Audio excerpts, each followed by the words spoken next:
कैलाश पर्वत रहस्य। कैलाश पर्वत कई ऐसे रहस्य से भरा हुआ है। पौराणिक कथाओं के अनुसार इस पर्वत के पास प्राचीन धन कुबेर की नगरी है।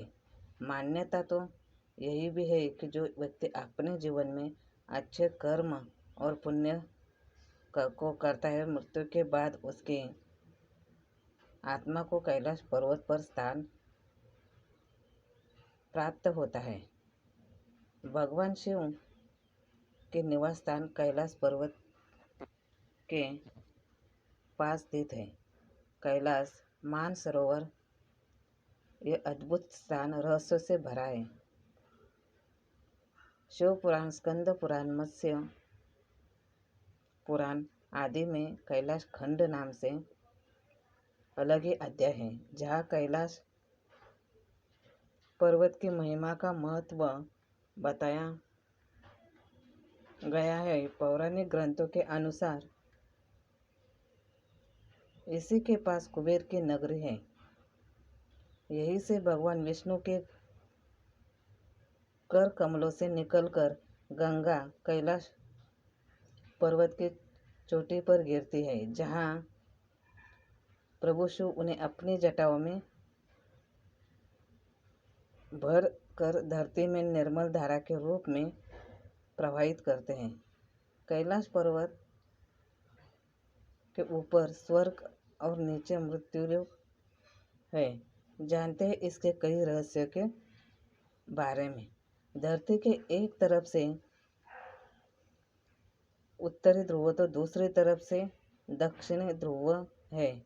दोनों के बीचों बीच स्थित है हिमालय। हिमालय का केंद्र है कैलाश पर्वत। यह धरती का केंद्र बिंदु माना गया है। वैज्ञानिकों को अनुसार यह धरती का केंद्र है। कैलाश पर्वत दुनिया के 4 मुख्य धर्म, हिंदू धर्म, जैन धर्म, बौद्ध और सिख धर्मों का केंद्र है। यह एक अलौकिक शक्ति का केंद्र माना जाता है। यह एक ऐसा भी केंद्र है जिसे एक्सिस मुंडी कहा जाता है। एक्सिस मुंडी अर्थात दुनिया के नाभि या आकाशीय ध्रुव और भौगोलिक ध्रुव का केंद्र। यह आकाश पृथ्वी के बीच संबंध का एक बिंदु है, जहाँ 10 दिशाएं मिल जाती है। रशिया के वैज्ञानिकों के अनुसार एक्सिस मुंडी वह स्थान है जहाँ अलौकिक शक्ति का प्रवाह होता है और आप उन शक्तियों के साथ संपर्क कर सकते हैं। पिरामिड नुमा है यह कैलाश पर्वत। कैलाश पर्वत एक विशालकाय पिरामिड है जो 100 छोटे पिरामिडों का केंद्र है। कैलाश पर्वत की संरचना कंपास के 4 दिक बिंदुओं के समान है और एकांत स्थान पर स्थित है, जहाँ कोई भी बड़ा पर्वत नहीं है।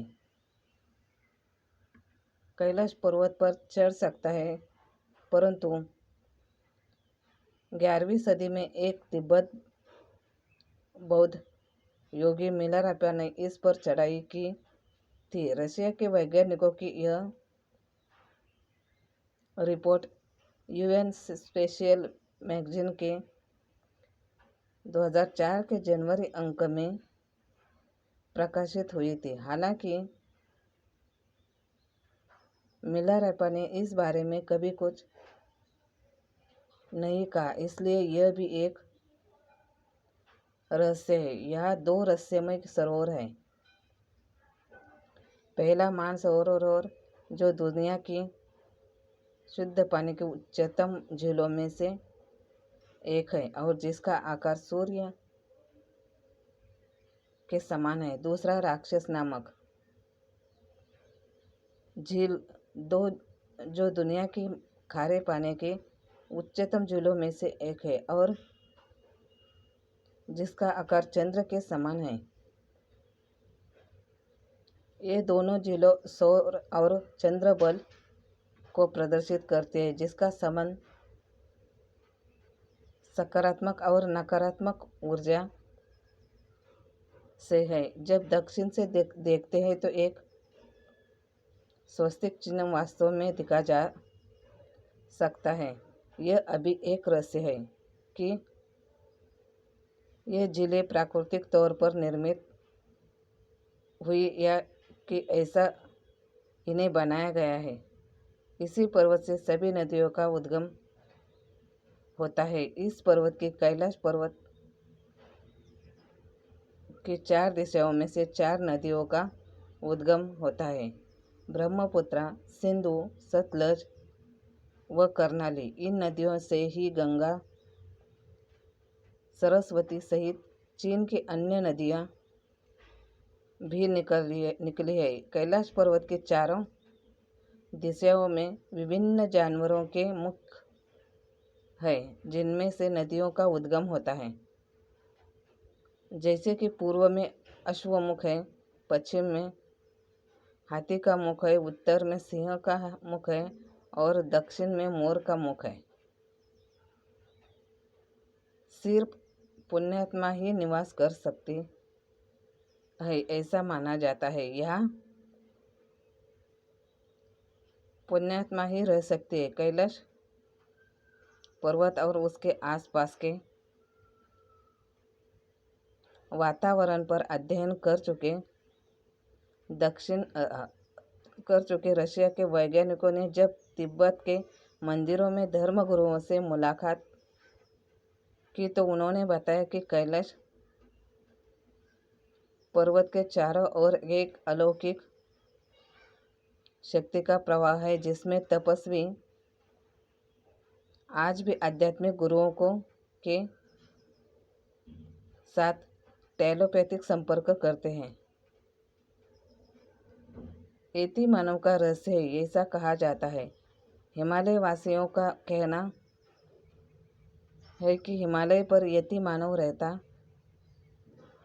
है। कोई इसे बुरा भालू कहता है, कोई जंगली मानव तो कोई हिम मानव। या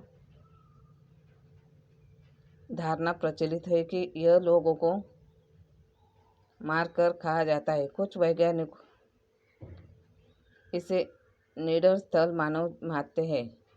विश्व भर में करीब 30 से ज़्यादा वैज्ञानिकों ने दावा किया है कि हिमालय के बर्फीले इलाकों में हिम मानव मौजूद है।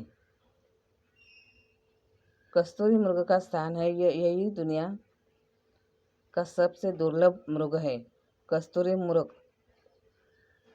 यह हिरण उत्तर पाकिस्तान, उत्तर भारत, चीन, तिब्बत, साइबेरिया, मंगोलिया में ही पाया जाता है। इस मृग की कस्तूरी बहुत ही सुगंधित और औषधीय गुणों से युक्त होती है,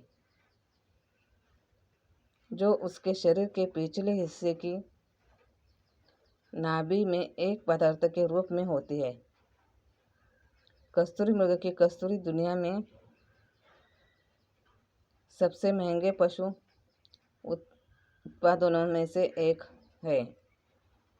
डमरू और ओम की आवाज़ सुनाई देती है। यदि आप कैलाश पर्वत या मानसरोवर झील के क्षेत्र में जाएंगे तो आपको निरंतर एक आवाज़ सुनाई देगी, जैसे कि कहीं आसपास में एरोप्लेन उड़ रहा हो। लेकिन ध्यान से सुनने पर यह आवाज़ डमरू या ओम की ध्वनि जैसी होती है। वैज्ञानिक कहते हैं कि हो सकता है कि यह आवाज़ बर्फ के पिघलने की हो। यह भी हो सकता है कि प्रकाश और ध्वनि के बीच इस तरह का समागम होता है कि यहाँ से ओम की आवाज़ें सुनाई देती हैं। धन्यवाद।